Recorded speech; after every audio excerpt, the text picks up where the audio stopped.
पाकिस्तान की हालत भले खराब हो लेकिन आसिम मुनीर की हालत बिल्कुल खराब नहीं है। वो ऐसा कौन सा गुड़ा गणित लगा रहे हैं कि उनकी ताकत बढ़ती ही चली जा रही है। पाकिस्तान में राष्ट्रपति से भी ज्यादा पावरफुल अब आसिम मुनीर बनाए गए हैं। ताकत में कितना उनके इजाफा हो गया है हम आपको बताएंगे इस वीडियो में विस्तार से। नमस्कार, आप देख रहे हैं न्यूज़ 18 के लिए डिजिटल प्लेटफॉर्म और मैं हूं आपके साथ श्रुति श्रीवास्तव।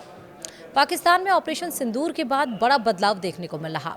देश में अब आर्मी चीफ आसिम मुनीर की पावर में इजाफा किया जा रहा है।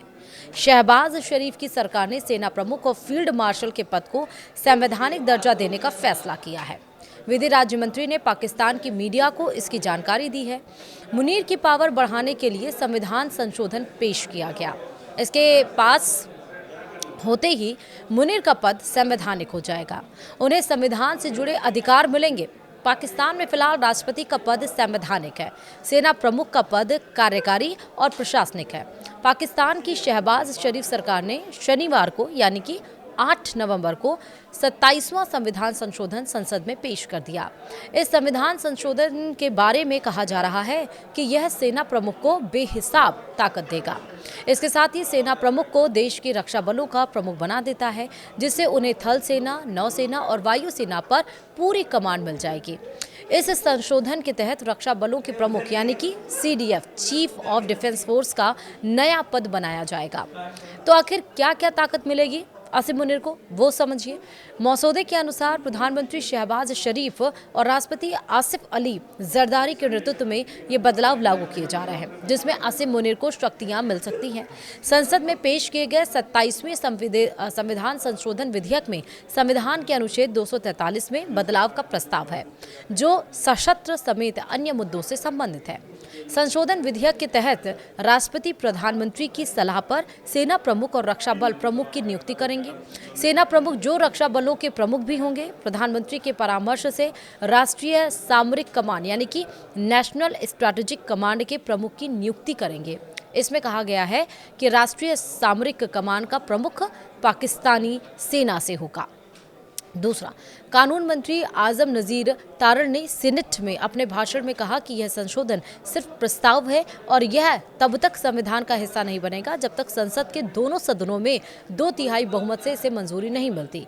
उन्होंने बताया कि अनुच्छेद 243 में बदलाव के जरिए यह प्रस्ताव रखा गया है कि पाकिस्तान सेना प्रमुख यानी कि आर्मी चीफ को चीफ ऑफ डिफेंस फोर्स का पद दिया जाए हो जाएंगे। अब दूसरा सवाल ये आता है कि क्या राष्ट्रपति से ज़्यादा पावरफुल हो जाएंगे आसिम मुनीर? लाजमी भी है सवाल उठना।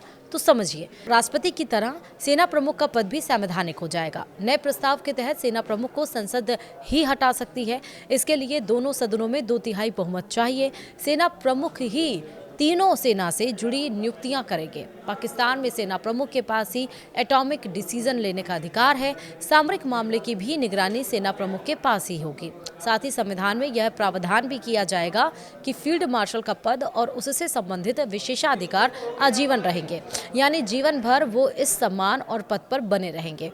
वहीं अगला सवाल ये भी आता है कि क्या क्या बदलाव किए जाएंगे। दरअसल इस संवैधानिक संशोधन यानी कि जो 27वां अमेंडमेंट किया जाएगा, उसके मसौदे में पाकिस्तान की सेना से जुड़े अनुच्छेद 243 में कई अहम बदलाव प्रस्तावित किए गए हैं।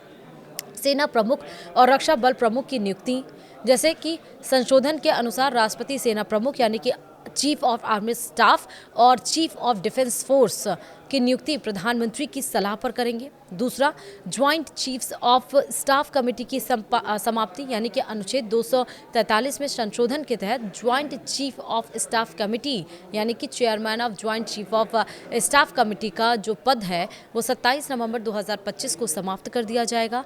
वहीं नई जिम्मेदारियों और नियुक्तियां भी होंगी, यानी कि नया प्रस्ताव यह है कि सेना प्रमुख को चीफ ऑफ डिफेंस फोर्सेज बनाया जाएगा। यह पद उन्हें राष्ट्रीय सामरिक कमान के प्रमुख की नियुक्ति करने का अधिकार देगा, जो प्रधानमंत्री की सलाह से किया जाएगा और यह प्रमुख हमेशा पाकिस्तानी सेना से होगा।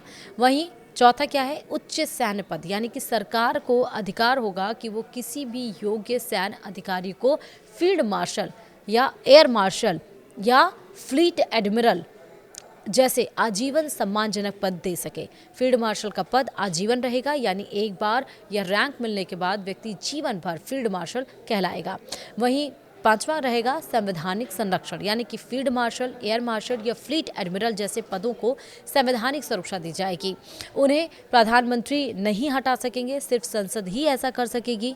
वहीं नेक्स्ट पॉइंट ये है कि भविष्य की व्यवस्था भी होगी, यानी कि वर्तमान chairman joint chief of staffs का कार्यकाल पूरा होने के बाद यह पद समाप्त कर दिया जाएगा और उसकी जिम्मेदारियां सेना प्रमुख को सौंप दी जाएंगी।